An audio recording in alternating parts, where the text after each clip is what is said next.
বিসমিল্লাহির রহমানির রহিম। নবম দশম শ্রেণীর প্রিয় শিক্ষার্থীবৃন্দ, সবাইকে শুভেচ্ছা জানিয়ে শুরু করছি নবম দশম শ্রেণীর সাধারণ গণিতের 17তম অধ্যায় অর্থাৎ পরিসংখ্যানের আজ 12তম লেকচার। আজকে আমরা 12তম লেকচারে অনুশীলনীর একটা অঙ্ক সমাধান করব। তো সেই অঙ্কটা হচ্ছে অনুশীলনীর 12তম অঙ্ক। এটা হচ্ছে একটা সৃজনশীল অঙ্ক। এখানে প্রাথমিক কিছু উপাত্ত দেওয়া আছে। তো প্রাথমিক উপাত্তের ভিত্তিতে আমরা 3টা প্রশ্ন দেওয়া আছে। ক নাম্বার প্রশ্ন হচ্ছে যে এই যে উপাত্তগুলা, আমি ক নাম্বার প্রশ্নটা লিখি না, প্রদত্ত উপাত্ত তত্ত্বটির ধরন কিরূপ।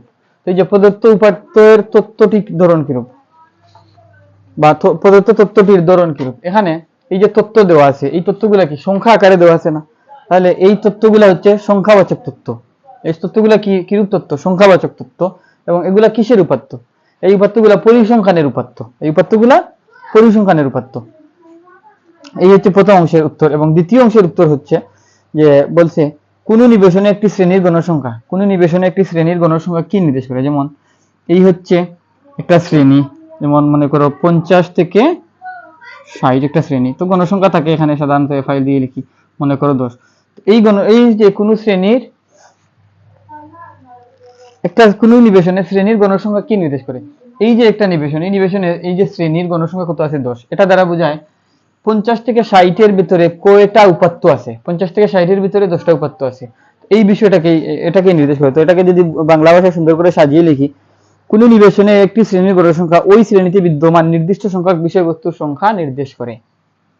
তো এটা আমরা বই থেকে শিখে নেব। তো এটা বুঝলাম যে 50 থেকে 60 ভিতরে কয়টি উপাত্ত আছে। এই যে এই নিবেশনের এই শ্রেণীর গণসংখ্যা 10 দ্বারা বোঝায় এই শ্রেণীতে কয়টা উপাত্ত আছে। এই শ্রেণীতে কয়টা উপাত্ত আছে? 10টা উপাত্ত আছে 50 থেকে 60 শ্রেণীতে। এটা হচ্ছে পরের অংশের উত্তর। এখন খ নাম্বার প্রশ্ন হচ্ছে, খ নাম্বার প্রশ্ন লিখি। খ নাম্বার প্রশ্ন হচ্ছে, খ নাম্বার প্রশ্নটি উপযুক্ত শ্রেণীব্যক্তি নিয়ে গণসংখ্যা নিবেশন তৈরি করো। উপযুক্ত শ্রেণীব্যক্তি নিয়ে, উপযুক্ত শ্রেণী ব্যক্তি নিয়ে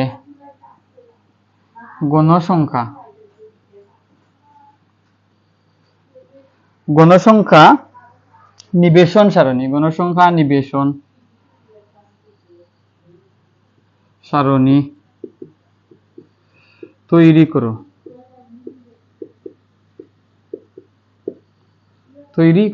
তো উপযুক্ত শ্রেণী ব্যক্তি নিয়ে, তো শ্রেণী ব্যক্তি উপযুক্ত শ্রেণী ব্যক্তি বলতে আমরা 10 শ্রেণী ব্যক্তি ধরবো। আমরা কত ধরবো? উপযুক্ত শ্রেণী ব্যক্তি বলতে 10 শ্রেণী ব্যক্তি ধরবো। তো এই যে উপাত্তগুলো দেওয়া আছে, এই উপাত্তগুলোকে আমাদেরকে বলতে যে এগুলা তো দেওয়া আছে এই অবস্থায়, এগুলা থেকে তুমি যে এই উপাত্তগুলোকে শ্রেণীতে নিয়ে সাজাও, শ্রেণীতে নিয়ে সাজাও। তো শ্রেণীতে নিয়ে যদি সাজাতে চাই, তো এখানে আমাদের সারি লাগবে, এখানে কি সারি লাগবে এবং কলাম লাগবে। এই যে সারি এবং কলাম লাগবে। এখন কয়টা সারি লাগবে এবং কয়টা কলাম লাগবে এই বিষয় কি আমরা জানি? আমরা জানি না। তো এই বিষয়টা আগে আমাদেরকে নির্ধারণ করতে হবে যে কয়টা সারিতে আমরা সাজাবো। মানে এই যে উপাত্তগুলা দেওয়া আছে বা তথ্যগুলা দেওয়া আছে, এই তথ্যগুলা শ্রেণীতে নেওয়ার জন্য বা সারণীতে নেওয়ার জন্য আমাদের কয়টা সারণী বা কয়টা সারি প্রয়োজন, কয়টা সারি দরকার। এখন আমি এমন ভাবে সারিগুলা তৈরি করবো যেন আমার সারিগুলা প্রয়োজনের বেশি একটাও বেশি না হয়, আবার প্রয়োজনের একটাও কম না হয়, প্রয়োজনের চাইতে একটাও যেন কম না হয়। এবং জয়টা সারি প্রয়োজন, জয়টা সারি আমার প্রয়োজন, ঠিক ততটা সারি আমি যেন ব্যবহার করতে পারি। তো এইটা কিভাবে আমি নির্ণয় করব? এটা নির্ণয় করার পদ্ধতি হচ্ছে আমাদেরকে প্রথমেই বের করতে হবে, 1 নম্বরে কি বের করতে হবে? এই দুইটা পয়েন্ট ভালো করে মাথায় রাখতে হবে। 1 নম্বরে বের করতে হবে পরিসর। 1 নম্বরে বের করতে হবে কি? পরিসর। 1 নম্বরে বের করতে হবে পরিসর। এবং 2 নম্বরে বের করতে হবে শ্রেণী সংখ্যা, মানে কয়টা শ্রেণী আমার লাগবে, কয়টা শ্রেণী আমার লাগবে। এবং আরেকটা বিষয় আমাদের জানা থাকতে হবে, শ্রেণী ব্যবধান। কত শ্রেণী ব্যবধান নিয়ে আমি সারণী তৈরি করব। আরেকটা কি দরকার আমার? শ্রেণী ব্যবধান। তো আমি দ্বিতীয় অপশনটায় শ্রেণী ব্যবধানটা লিখি। দ্বিতীয় অপশনটা শ্রেণী ব্যবধান এবং 3 নম্বরে লিখি শ্রেণী সংখ্যা, শ্রেণী সংখ্যা। তাহলে এই 3টা ইনফরমেশন আমার জানা থাকতে হবে। আমরা এই যে কাঁচা উপাত্তগুলো বা প্রাথমিক উপাত্তগুলো আছে এটাকে শ্রেণীবদ্ধ করতে চাই। তো শ্রেণীবদ্ধ করার জন্য আমাদেরকে এই তিনটা উপাত্ত আমাদের প্রথমে প্রয়োজন। কয়টা? এই তিনটা ডেটা আমাদের প্রয়োজন। এক নাম্বার হচ্ছে কি পরিসর, এরপরে দ্বিতীয় নাম্বার হচ্ছে কি শ্রেণী ব্যবধান। এক নম্বরে কি পরিসর, দুই নম্বরে দ্বিতীয় হচ্ছে শ্রেণী ব্যবধান, তিন নম্বরে হচ্ছে শ্রেণী সংখ্যা। তো আগে আমরা এক এক করে এগুলো বের করার চেষ্টা করি। পরিসর বের করার সূত্র হচ্ছে, পরিসরের সূত্রটা আমরা এখানে লিখি। পরিসর দেখা যায় না।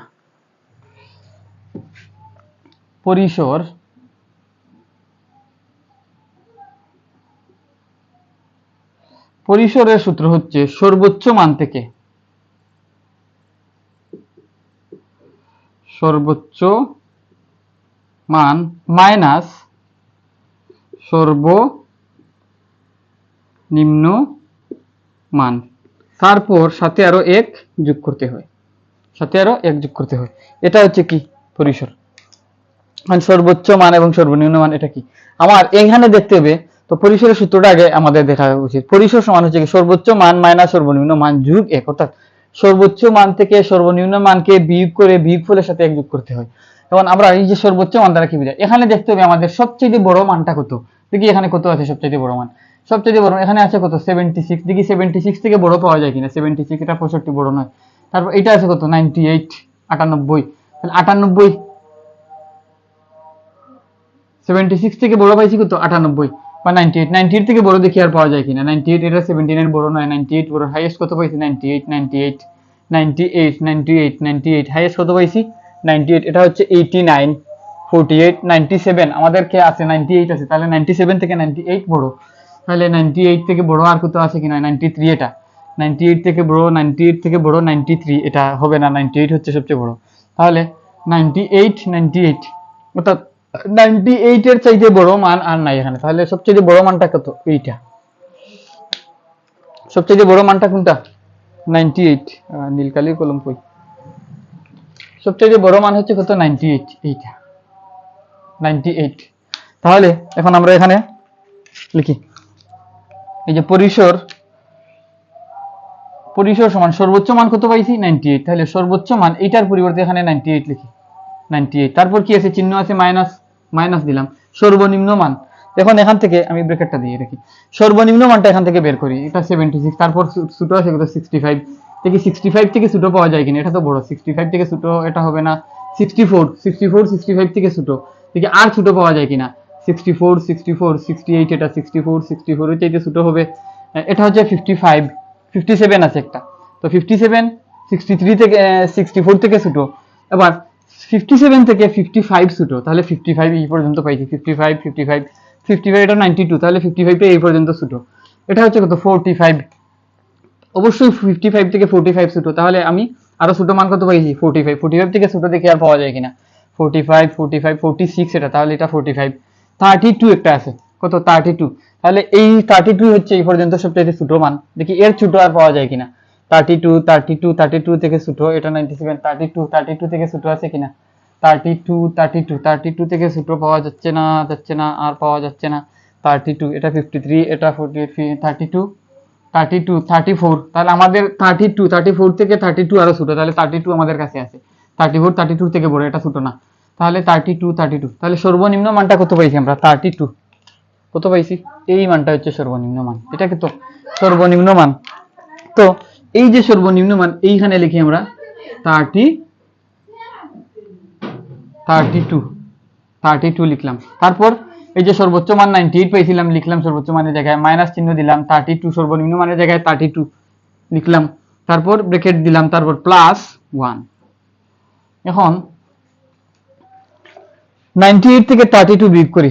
8 থেকে 2 গেলে কত থাকে 6 থাকে, এবং 9 থেকে 3 গেলে আরো 6 থাকে, +1 তাহলে কত দাঁড়ালো 66 আর 1 67। কত 67। তাহলে পরিসরের মান কত পাইছি আমরা? পরিসর পাইছি কত 67। এই উপাত্তের পরিসর কত হয়েছে 67। এখন আমাদের দরকার কি? আমাদের দরকার হচ্ছে শ্রেণী সংখ্যা, অর্থাৎ এইটা হচ্ছে আমাদের মেইন, এটা আমাদের মূল দরকার হচ্ছে এটার। এই যে এটা হচ্ছে আমাদের মূল প্রয়োজন, শ্রেণী সংখ্যা। তো এই যে শ্রেণী সংখ্যা দরকার, এই শ্রেণী সংখ্যা বের করার জন্য আমাদের পরিসর প্রয়োজন ছিল। পরিসর বের করছি কত, 67। এবং আরেকটা ইনফরমেশন দরকার, আরেকটা ইনফরমেশন হচ্ছে শ্রেণী ব্যবধান দরকার। আমরা ধরে নিলাম শ্রেণী ব্যবধান 10, ধরলাম কত, শ্রেণী ব্যবধান 10। এখন আমাদের এই যে পরিসর আর শ্রেণী ব্যবধান, এই দুইটার সাহায্যে আমাদেরকে শ্রেণী সংখ্যা বের করতে হবে। তাহলে এখন আমি এই পরিসরের এই অংশটুকু এখান থেকে মুছে আমাদের কি দরকার, শ্রেণী সংখ্যা দরকার। তাহলে লিখি শ্রেণী সংখ্যা, শ্রেণী সংখ্যা সমান হচ্ছে পরিসর যে বের করছি, পরিসরকে শ্রেণী ব্যবধান দিয়ে ভাগ করব। শ্রেণী সংখ্যা পাওয়ার জন্য কি করব, শ্রেণী সংখ্যা পাওয়ার জন্য পরিসরকে শ্রেণী ব্যবধান দিয়ে ভাগ করলে শ্রেণী সংখ্যা পাওয়া যায়। তাহলে শ্রেণী ব্যবধান আমরা কত ধরছি, 10 ধরছি। শ্রেণী ব্যবধান কত ধরছি, 10 ধরছি। তাহলে শ্রেণী সংখ্যা হবে, পরিসরের মান কত পাইছিলাম, 67 পাইছিলাম, এবং শ্রেণী ব্যবধান কত ধরছি আমরা, 10। তাহলে শ্রেণী ব্যবধানের জায়গায় 10 নিলাম, তাহলে 6.7। এখন তার মানে বুঝাচ্ছে যে 6টা গড় হওয়ার পর আরো একটা গড়ের 10 ভাগের 7 ভাগ তৈরি করতে হবে। তো আমরা তো গড়ের কখনো 7 ভাগ, একটা গড়ের 7 ভাগ 10 ভাগ করে 7 ভাগ ব্যবহার করি না, আমরা পুরা গড়টাই ব্যবহার করি। তো 6.7 না লিখে আমরা এর পরবর্তী পূর্ণ সংখ্যা চলে যাব, কয়টা হবে, 7। অর্থাৎ 7টা গড় আমাদের প্রয়োজন, 7টা সারণী প্রয়োজন, 7টা সারণী প্রয়োজন। তাহলে আমরা শ্রেণী সংখ্যা বা সারণী পাইলাম কয়টা, শ্রেণী সংখ্যা কয়টা দরকার আমাদের, 7টা শ্রেণী দরকার, 7টা শ্রেণী লাগবে। 7টা শ্রেণী থাকলে আমরা এই উপাত্তগুলাকে আমরা সারণীতে উপস্থাপন করতে পারবো। এখন এই যে 7টা শ্রেণী পেয়েছি, এর সাথে আরো একটা শ্রেণী আমরা লিখবো, যে এই কিসের জন্য, শিরোনামের জন্য আরেকটা শ্রেণী। তাহলে আমি লিখি, এখন এই যে 7টা আর একটা, কয়টা মোট হলো 8টা। আমি এই প্রশ্নটা বুঝি, তাহলে মোট কয়টা শ্রেণী, 8টা। 8টা শ্রেণী, 8টা সারণী আমাদের প্রয়োজন। 1 2 3 4 5 6 7 8, এই হচ্ছে মোট 8টা। তাহলে এখানে লিখি, এটা হচ্ছে কি, এটা হচ্ছে শ্রেণী, এটা শ্রেণী। আর এইটা, এখানে আরেকটা অতিরিক্ত কাজ করতে হয়, যখন কাঁচা উপাত্তকে, প্রাথমিক উপাত্তকে সারণীতে নিতে হয়, তখন এখানে টেলি চিহ্ন নামে আরেকটা কলাম লিখতে হয়, টেলি। এবং এইখানে লিখবো কি, গণসংখ্যা। এখানে লিখবো গণসংখ্যা, যেটাকে এফআই দ্বারা লেখা হয়, গণসংখ্যা বা এফআই। এখন শ্রেণী কোথায় থেকে শুরু করব, শ্রেণী শুরু করব কোথায় থেকে। তো শ্রেণীটা আমরা সর্বনিম্ন উপাত্তের মান কত ছিল, 32 থেকে শুরু করব। তো আমরা এখানে এক কাজ করি, 32 থেকে শুরু না করে একটা 30 থেকে শুরু করি, 30 থেকে শুরু করি। আর শ্রেণী ব্যবধান যেহেতু 10, তাহলে লিখি আমরা এখানে যে 30 থেকে 40, 30 থেকে 40 লিখলাম। যেহেতু 32 থেকে শুরু হয়েছে, তো আমরা 30 থেকে শুরু করলাম, যাতে আমাদের সুন্দর একটা হিসাব আসে আর কি, সেই জন্য 30 থেকে শুরু করলাম, 30 থেকে 40, এবং 40 থেকে 50, 50 থেকে 60, 60 থেকে 70, 70 থেকে 80, 80 থেকে 90, এবং 90 থেকে 100। তাহলে আমার সর্বোচ্চ মান কত ছিল, 98। আর আমি কত পর্যন্ত পৌঁছেছি, 100 পর্যন্ত। অবশ্যই এখানে উপাত্তগুলো জায়গা করে দেওয়া যাবে। এখন এই যে শ্রেণী লিখলাম, এখন কি করতে হবে, টেলি চিহ্ন বসাতে হবে, টেলি চিহ্ন বসাইতে হবে। এখানে আমি করছি কি, যে অবিচ্ছিন্ন শ্রেণী সীমা নিছি, 30 থেকে 40, 40 থেকে 50। এই যে অবিচ্ছিন্ন শ্রেণী, এখানে এই যে 40, আচ্ছা 40 আসলে আমি বিষয়টা বলবো। এখন এগুলোকে কি করতে হবে, এখন এগুলোকে আমার এই যে সারণীতে উপস্থাপন করতে হবে শ্রেণীর মধ্যে। এখন প্রথম উপাত্তটা আমার কত, প্রথম উপাত্তটা হচ্ছে 76। অনেক স্টুডেন্ট করে কি, যে 30 থেকে 40 এই শ্রেণীতে কয়টা আছে, এখানে গনে 30 থেকে 40, 30 থেকে 40, 30 থেকে 40 কয়টা আছে দেখি, 30 থেকে 40 এখানে কত আছে, 32, একটা। এই 30 থেকে 40 একটা, তারপর 30 থেকে 40, 30 থেকে 40 একটা আছে, আর আছে কিনা, আর আছে কিনা, এরকম এরকম করে গুনে গুনে তারপর লিখে যে কয়টা 30 থেকে 40 এর ভিতরে এখানে কয়টা আছে, এখানে টেলি, এটা ঠিক ততটা টেলি চিহ্ন দিয়ে পরে এখানে গণসংখ্যাটা লিখি। তো এই ভুল প্রসেসে আমরা লিখবো না, লিখলে আমাদের হিসাবে গন্ডগোল হতে পারে। তো আমরা সহজ প্রসেসে লিখবো, সেটা হচ্ছে প্রথম উপাত্তটা কত 76 বা 76, এই যে 76, এই যে 76, এই 76 কোন শ্রেণীতে আছে দেখি। এই 70 থেকে 80, 70 থেকে 80 এর ভিতরে কি 76 পাওয়া যাবে? তাহলে এই 76টা 70 থেকে 80 এই শ্রেণীতে আছে। কততে আছে? 70 থেকে 80 এই শ্রেণীতে 76টা আছে। তাহলে এই যে 70 থেকে 80 শ্রেণীর টেলির এখানে একটা দাগ দেব, টেলির দাগ দেব। তাহলে আমরা কি করছি, এই 76 উপাত্তটা আমরা লিখে ফেলছি, আমি একটা লাল কালি দিয়ে মুছে দিলাম। তারপরে এর উপাত্তটা কি আছে, প্রথমে এখানে আঙ্গুল রাখার পরে এটা কোন শ্রেণীতে আছে এখানে দাগ দিলাম, এরপর এখানে আঙ্গুলটা রাখবো পরের উপাত্তে। এটা কত আছে 65, 65 কোন শ্রেণীতে পাওয়া যাবে? 65 60 থেকে 70 অর্থাৎ 60 থেকে 70 এর ভিতরে 65 আছে। তাহলে এই 60 থেকে 70 এই ঘরে আমরা কি করব, একটা দাগ দেব, টেলির দাগ দেব, দিলাম। তারপর এই উপাত্তটাও আমাদের শেষ, এই উপাত্তটাও শেষ গেল। এরপরে ঘরে আসলাম, এটা কত 98, 98 আমাদের কোন শ্রেণীতে আছে দেখি। 60 থেকে 70 তে 98 পাওয়া যাবে না। 80 থেকে 90, 80 থেকে 90, আমাদের এখানে আছে 98, তাহলে 80 থেকে 90 এর ভিতরে 98 পাওয়া যাবে না। 90 থেকে 100 অর্থাৎ 90 এর বড় আবার 100 এর ছোট, 90 থেকে 100 এর ভিতরে 98 আছে। তাহলে আমরা এইখানে একটা টেলির দাগ দেব, এখানে একটা টেলির দাগ দেব এবং এটা শেষ গেল। এরপরে আঙ্গুলটা এখানে রাখবো, হাতটা এখানে রাখবো। কত আছে এখানে 79, এই 79 কোন শ্রেণীতে আছে? 79, 79 70 থেকে 80 অর্থাৎ 79 তারপর 80, 79 তারপর 80, তাহলে 70 থেকে 80 অর্থাৎ 70 থেকে 80 এর ভিতরে 79 আছে। তাহলে এখানে আরেকটা দাগ দেব, আরেকটা দাগ দিলাম এবং তাহলে এইটাও শেষ। এরপরে কত আছে 64, 64 এই 64 টা কোন শ্রেণীতে আছে? 60 থেকে 70 এর ভিতরে 64 আছে, 60 থেকে 70 এর ভিতরে আছে 64, তাহলে এখানে দাগ দিলাম। এরপর 68, 68 কোথায় আছে? 60 থেকে 70 এর ভিতরে 68 আছে, তাহলে এখানে আরেকটা দাগ দিলাম, এটা কাটলাম। এবং এরপর কত আছে 56, 56 কোন শ্রেণীতে পাওয়া যাবে? 50 থেকে 60 এর ভিতরে কত 56 বা 56 পাওয়া যায়, তাহলে এখানে একটা দাগ দিলাম, তাহলে এটা কাটা।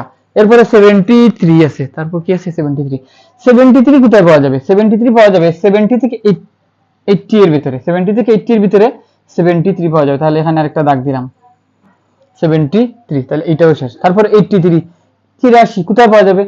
80 থেকে 90 এর ভিতরে, 80 থেকে 90 এর ভিতরে 83 বা 83 আছে, তাহলে এখানে একটা দাগ দিলাম। তারপর এটাও শেষ। 57, 57 কোথায় পাওয়া যাবে? 50 থেকে 60 এর ভিতরে, 50 থেকে 60 এর ভিতরে 57 পাওয়া যাবে, তাহলে এখানে একটা দাগ দিলাম। এবং এরপরে কোথায় আছে 55, এটাকে দাগ দেওয়ার পর কেটে দিলাম। 55, 55 কোথায় পাওয়া যাবে? 50 থেকে 60 এর ভিতরে 55 পাওয়া যাবে, তাহলে এখানে, তাহলে এইটাও আমার শেষ। 92, 92 92 কোথায় পাওয়া যাবে? 90 থেকে 100 এর ভিতরে, তাহলে এখানে দাগ দিলাম, তাহলে এটাও শেষ। 45, 45 কোথায় পাওয়া যাবে? 40 থেকে 50 এর ভিতরে 45 পাওয়া যাবে, তাহলে এখানে হচ্ছে 45, এটাও শেষ। 77 কোথায় পাওয়া যাবে? 77 70 থেকে 80 এর ভিতরে 77 আছে, তাহলে এখানে, এবং এটাও শেষ। তারপর কত 87, এরপরে এটা কি আছে 87, 87 কোথায় পাওয়া যাবে? 87 পাওয়া যাবে 80 থেকে 90 এর ভিতরে 87 আছে, তাহলে এখানে একটা দাগ হবে, এটা কাটলাম। 46, 46 কোথায় পাওয়া যাবে? 40 থেকে 50 এর ভিতরে 46 পাওয়া যাবে, তাহলে এই টেলি চিহ্ন এখানে দাগ দিলাম। তারপর আছে কত 32, 32 কোথায় পাওয়া যাবে? 30 থেকে 40 এর ভিতরে 32 পাওয়া যাবে, তাহলে এটাও ক্যান্সেল। এরপর আছে কত 75, কত আছে 75, 75 কোথায় পাওয়া যাবে? 75 পাওয়া যাবে 70 থেকে 80 এর ভিতরে। এখন একটা কথা আছে যে 70 থেকে 80 এর ভিতরে আমরা এই ঘরে, এই টেলিচিহ্নের ঘরে অলরেডি কয়টা দাগ দিয়েছি? একটা, দুইটা, তিনটা, চারটা দাগ দিয়ে দিছি। পঞ্চম দাগ কি এইভাবে দেব না, এইভাবে না দিয়ে পঞ্চম দাগটাকে আমরা এইভাবে আড়াআড়ি করে দেব, এই হচ্ছে আড়াআড়ি। 70 থেকে 80 এর ভিতরে কত আছে 75, এটাকে, এটার জন্য কি এই যে 5 নাম্বার ঘর যখন চারটা লিখবো, চারটা দেওয়ার পর 5 নাম্বার দাগ দেওয়ার সময় আমরা এইভাবে না দিয়ে এই দাগটাকে এইভাবে আড়াআড়ি করে দেব, পাঁচটা দাগ। তো এইখানে কি করলাম, চারটা অলরেডি দেওয়া ছিল 70 থেকে 80 এর ভিতরে, তাহলে পঞ্চম দাগ দেওয়ার জন্য আমরা কি করছি, আড়াআড়ি করে দিছি, দিলাম। তারপর কত আছে 89, 89 কোথায় পড়ে দেখি? 80 থেকে 90 এর ভিতরে 89 আছে, 80 থেকে 90 এর ভিতরে 89 আছে। তারপর কত আছে 48, 48 দেখি কোথায় পড়ে? 40 থেকে 50 এর ভিতরে পড়ে 48 দিলাম। তারপর 97, 97 কোথায় পড়ে? 90 থেকে 100 এর ভিতরে 97 এখানে, তাহলে এই উপরের প্রথম সারিটা শেষ। এরপর এখানে আসি 88, 88 কোথায় পড়ে? 88 পড়ে 80 থেকে 90 এর ভিতরে, তাহলে 80 থেকে 90 এর ভিতরে 88 এখানে দিলাম।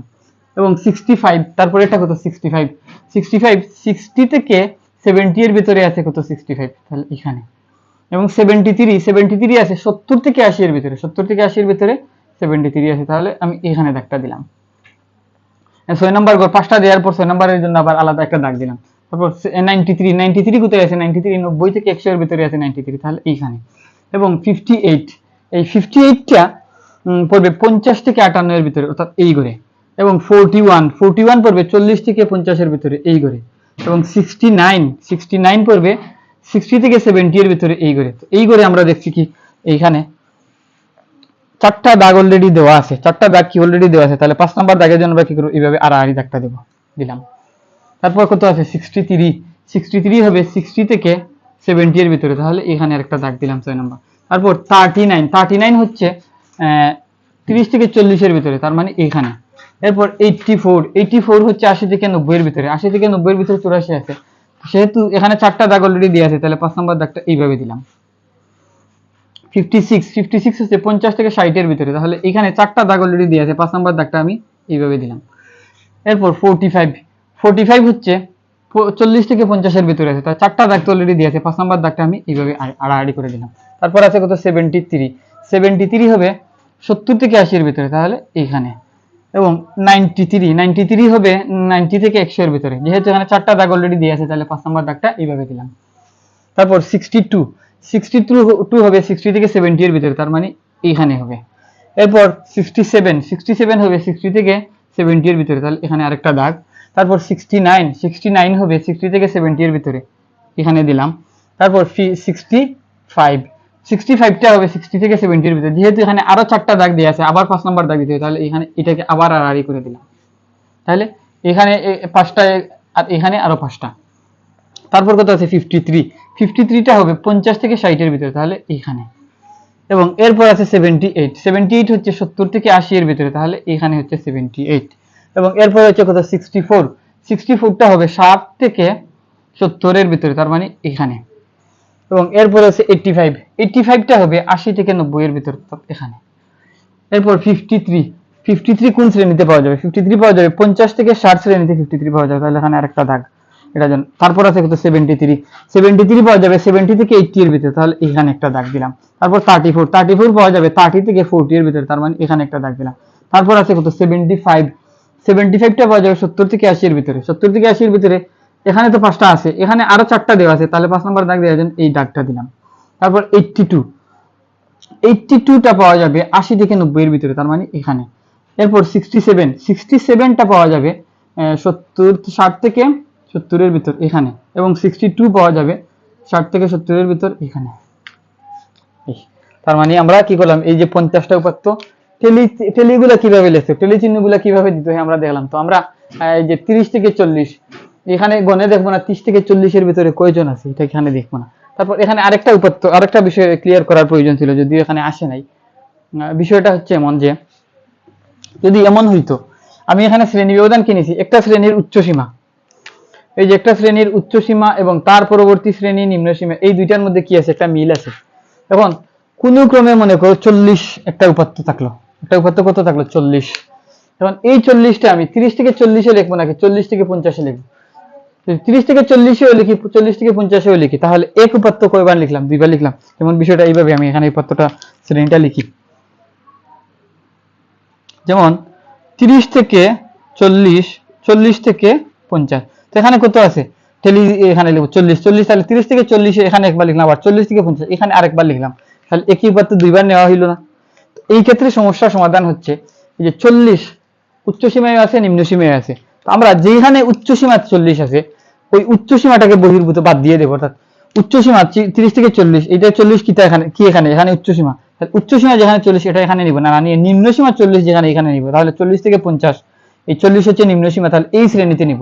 অর্থাৎ উচ্চসীমাটাকে আমরা বাদ দিব, প্রত্যেকটা শ্রেণীর উচ্চসীমা বাদ দিব। অর্থাৎ যদি 50 পাই, তাহলে 40 থেকে 50-এ না লিখে 50 থেকে 60 এই শ্রেণীতে 50টাকে লিখব। অর্থাৎ উচ্চসীমা 50, এইটা এই শ্রেণীটা আমরা বাদ দিব, তো এটাকে বলা হয় কি? উচ্চসীমা বহির্ভূত। তো এই একটা সমস্যা, যদি এখানে কোনো প্রবলেম এরকম আসে নাই, এইটা কি করছি আমরা? সারণীতে নিছি, এই যে শ্রেণী লিখছি, তারপর টেলি, তারপর গণসংখ্যা। এখন গণসংখ্যা লিখবো কিভাবে? এখানে 30 থেকে 40-এ কয়টা দাগ দিছি? 3টা দাগ দিছি, তাহলে এখানে 3। এবং 40 থেকে 50-এ কয়টা দাগ দিছি? টেলি চিহ্ন কয়টা দিছি? 5টা, তাহলে এখানে হবে কত? 5। এবং 50 থেকে 60 টেলি চিহ্ন কয়টা দিছি? এই আছে 5টা, আর এই হচ্ছে আরো 2টা, তাহলে মোট 60টা। এবং 60 থেকে 70 কয়টা টেলি চিহ্ন দিছি? এই পাঁচটা মোট 10টা, আর এই হচ্ছে আরো 3টা, তাহলে 10 আর 3 13টা। তারপর এই 70 থেকে 80 শ্রেণীতে টেলি চিহ্ন কয়টা দিছি? 5টা, আর এই 5টা মোট 10টা, তাহলে এখানে লিখি মোট 10টা। তারপর 80 থেকে 90 এই 5টা আর 2টা কয়টা? মোট 60টা। এবং 90 থেকে 100 আছে কয়টা? 5টা। এখন এগুলা যোগ করে দেখি আমরা এই যে 50টা টেলি চিহ্ন হয় কিনা। 5 আর 7 কত? 12, 12 আর 10 কত? 22, 22 আর 13 কত? 35, 35 আর 7 কত? 35 আর 7 হচ্ছে 42, 42 আর 5 কত? 42 আর 5 47, 47 আর 3 কত? 50। তাহলে আমাদের এখানে কয়টা উপাত্ত দেওয়া ছিল? 50টা উপাত্ত দেওয়া ছিল, আমরা এখানে মোট 50টা দাগ দিছি। এখন এটা হচ্ছে খ নম্বরের আনসার। গ নম্বর আনসার বলছে সংক্ষিপ্ত পদ্ধতিতে গড় নির্ণয় করো। আমি দেখি সময় আছে কিনা, আছে, 5-10 মিনিটে কথা বলা যাবে। সংক্ষিপ্ত পদ্ধতিতে গড় নির্ণয় করতে আমি এই উপাত্তগুলোকে এখানেই রাখলাম, এটাকে এইভাবে রাখলাম। তো সংক্ষিপ্ত পদ্ধতিতে গড় নির্ণয় করার জন্য আমাদের সংক্ষিপ্ত পদ্ধতির গড়ের সূত্র হচ্ছে কি, যে সংক্ষিপ্ত, আমি এখানে লিখি সংক্ষিপ্ত পদ্ধতির গড় সমান হচ্ছে a plus summation fi ui by n into h। এরপর ui সমান হচ্ছে xi minus a by h। তো এখানে a হচ্ছে কি? কল্পিত গড়, ui হচ্ছে ধাপ বিচ্যুতি, xi হচ্ছে মধ্যমান, h হচ্ছে শ্রেণী ব্যবধান, n হচ্ছে কি? মোট গণসংখ্যা। এগুলো তো আমরা আগে থেকেই জানি, এগুলা জানি। এখন a কল্পিত গড়, এটার জন্য আমাদের কি প্রয়োজন? এটা এই গ নম্বরের আনসারটা এখন দিতে চাই। এটার জন্য আমাদের কি প্রয়োজন? মধ্যবিন্দু প্রয়োজন। কি প্রয়োজন? মধ্যবিন্দু। তাহলে মধ্যবিন্দু হচ্ছে কত? xi। মধ্যবিন্দু xi, xi মধ্যবিন্দু যদি হয় তাহলে 30 এবং 40, 30 এবং 40 এর মধ্যবিন্দু কত হবে? 30 যোগ 40 কত? 70, 70 কে 2 দ্বারা ভাগ করলে হয় কত? 35। তো মধ্যবিন্দু কিভাবে নির্ণয় করতে হয় আমরা জানি, এটা হচ্ছে কত? 35। এবং পরের মধ্যবিন্দু কত হবে? 45। শ্রেণী ব্যবধান যেহেতু 10, তাহলে 35 এর সাথে 10 যোগ করলে 45, এর পরেরটা হবে 55, এর পরেরটা 65, এর পরেরটা 75, এর পরেরটা 85, এর পরেরটা 95। মধ্যবিন্দু নিলাম। এখন এই সূত্রে যদি আমরা অঙ্ক করতে চাই, তো আমি এটা নিয়ে বিস্তারিত এখন বলবো কিনা, বিস্তারিত তো এর আগেও বলছি, তারপরে এখন বলি হচ্ছে কি? কল্পিত গড়। কল্পিত গড় অর্থাৎ মধ্য মান থেকে কোনো একটা মানকে গড় হিসেবে কল্পনা করে নেওয়া হয়। এটা 65 আমি লিখি, এটা 65 ধরলাম আমি, এইটাই হচ্ছে এটাই হচ্ছে ধরলাম আমি আমার কল্পিত গড় কত? আমার এখানে 65। তারপর আমার কি প্রয়োজন? আমাদের পেয়ে গেছি। fi মানে হচ্ছে গণসংখ্যা, গণসংখ্যা আমাদের এই সারণীতে দেওয়া আছে। তারপর কি? ui দরকার, টা আমরা এখানে বের করি। ui সমান xi minus a by h, এটাই হচ্ছে এটাই হচ্ছে কি? ui। তো ui বের করার শর্টকাট প্রসেস আমি বলছিলাম এর আগে। ui বের করার শর্টকাট প্রসেসের আগে বলছিলাম যে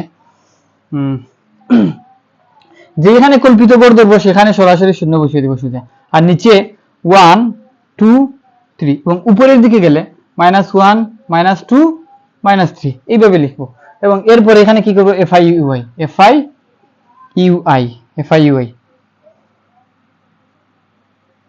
এখানে আমরা দেখি যে আমাদের আছে, fi আছে, ui দরকার, ui আছে। এরপর কি? fiui এই দুইটা গুণ করে একটা করলাম, তাহলে fi কোনটা? fi হচ্ছে 3 আর ui হচ্ছে এগুলা। তাহলে আমি এখানে মার্ক করে রাখি, এগুলা হচ্ছে কি? fi, এগুলা হচ্ছে fi, আর এগুলা হচ্ছে কি? ui। তাহলে fi এবং ui এই দুইটা গুণ করব, তাহলে 3 এবং -3 যদি গুণ করি, 3 3 9, আর আগে আছে মাইনাস, তাহলে -9।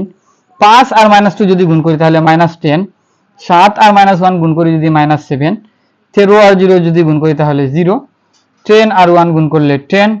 7 আর 2 গুণ করলে 14। 5 আর 3 গুণ করলে 15।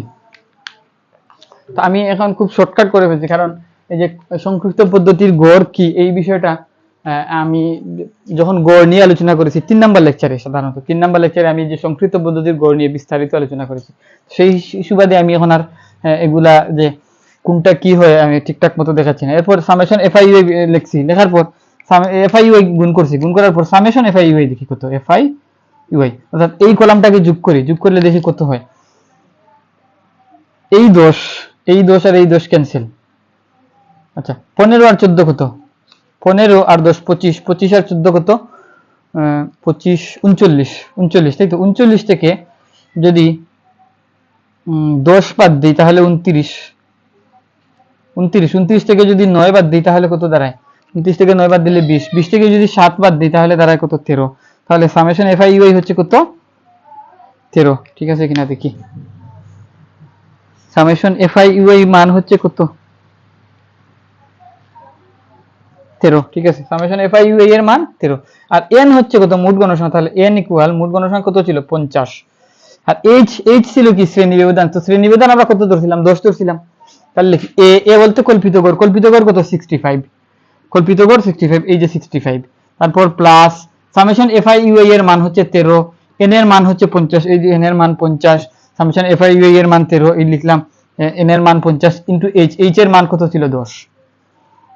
তাহলে 65 প্লাস এই শূন্য কাটা, তাহলে 5 দ্বারা যদি 13 কে ভাগ করি তাহলে 13/5 হয়। তাহলে 65 প্লাস 13/5, 5 কে যদি 13 কে যদি 5 দ্বারা ভাগ করি তাহলে 2 দশমিক কত হয়? 2.6 হয়। 2.6 হয়। 2.6। তাহলে 60, আমি অঙ্কে কোথাও ভুল টুল করছি কিনা আল্লাহ জানে, দেখি তো। তাহলে 5 দিয়ে 13 কে ভাগ করলে 65, তারপর কত হচ্ছে? 67.6। আর আমার এখানে কত আসছে বইয়ে? বইয়ে আসছে কত?